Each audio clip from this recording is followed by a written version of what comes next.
آیا باری از خودت پرسیده ای که چرا سامانه ها یا شبکه های اجتماعی اینترنتی رایگانند؟ به آسانی میتوان پاسخ داد. هرگاه برای استفاده چیز مبلغ صرف نمیکنی، پس دانسته باش که خود مورد استفاده قرار میگیری. برای تجربه یک چند مدت از شبکه های اینترنتی دور شوید.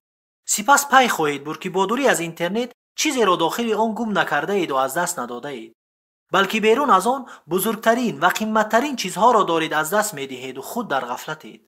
مثال، پدر و مادرهایتان پیش چشمانتان پیر شده ایستاده‌اند ولی این را احساس نمی‌کنید. پسران و دخترانتان از تربیت دور مانده‌اند اما این به چشم شما نمی‌نماید. دوست داشته‌ترین و نزدیکترین شخصان برایتان بیخبر گذشتند ولی این شما را از خواب غفلت بیدار نکرد.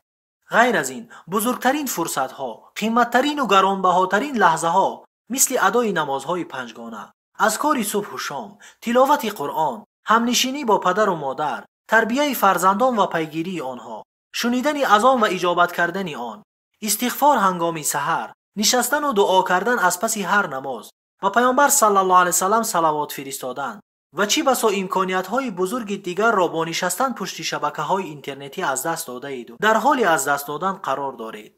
صد افسوس، ولی باز هم خود را از چاه غفلت بیرون نمی آورید. باری اندیشه نمی کنید.